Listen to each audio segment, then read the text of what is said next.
Yo, what's going on, guys? It's Jaden here, and today we have a few things to talk about regarding Sonic Forces like usual. And I am a little sick, so if I sound nasally or anything, that's why.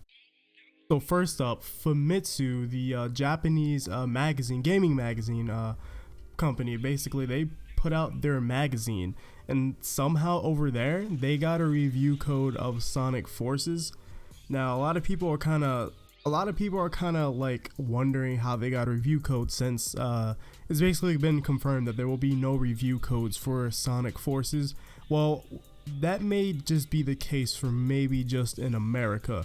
Maybe over there in Japan they may still get review codes for certain Japanese gaming outlets, so that may be why they are able to get a review code over there in Japan. And also, it's Famitsu. Famitsu's pretty big over there in Japan, and it's strictly gaming magazine company. So I don't think there's any online site, but there is another website that's very credible called Gamitsu, I believe that's how you pronounce it.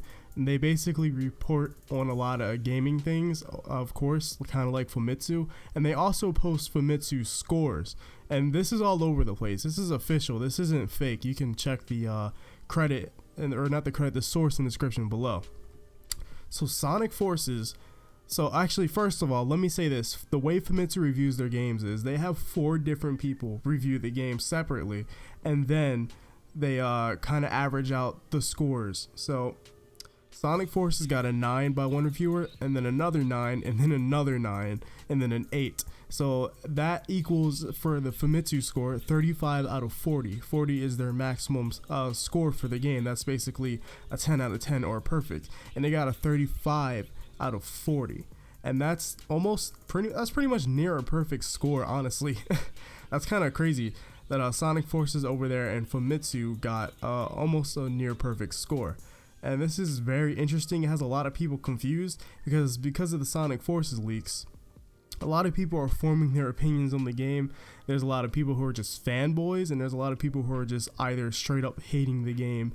And personally, from some of the leaks, I haven't seen many of them, but from what I'm hearing, Sonic Forces is not bad at all. It actually seems like it's going to be decent, and there's going to be fun to be had in the game. But it doesn't seem like it's going to be the best Sonic game.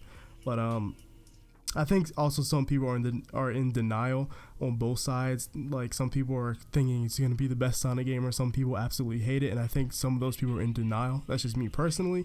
But I'm pretty optimistic. I'm pretty much in the middle when it comes to Sonic Forces. So yeah, let's move on to our next topic.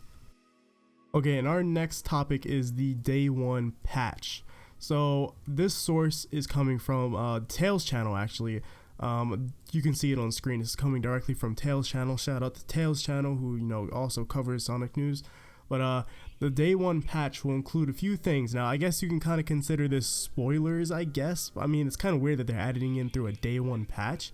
So there has to be a reason for this in terms of story. But they're adding in the Shadow DLC, I guess a 3-stage prequel to the main story featuring Shadow's protagonist, and then transformation into Super Sonic. So Super Sonic is not in the base game. You have to get it through the day 1 patch. It's kind of weird. Maybe they did it purposely, maybe they didn't.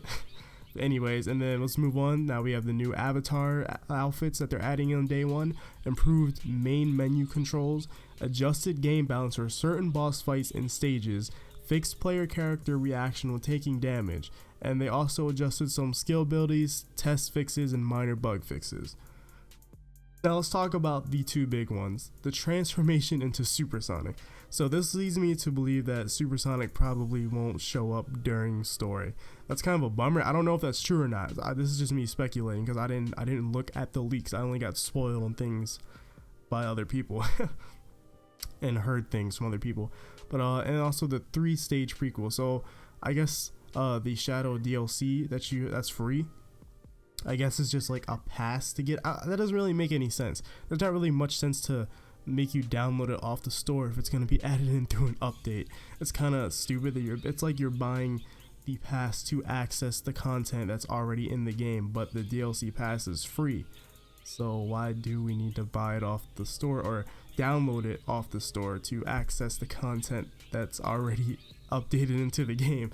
That's kind of weird and kind of silly though. But anyways, it's cool, I guess. I kind of can't wait to play a Shadow because it's Shadow in a boost game. But yeah, that's all we have for today. This is like the first news video I've done in a long time. Everything else has just been opinions on what we've seen. But if you guys enjoyed this video, make sure to hit that like button, and I'll see you guys in the next one.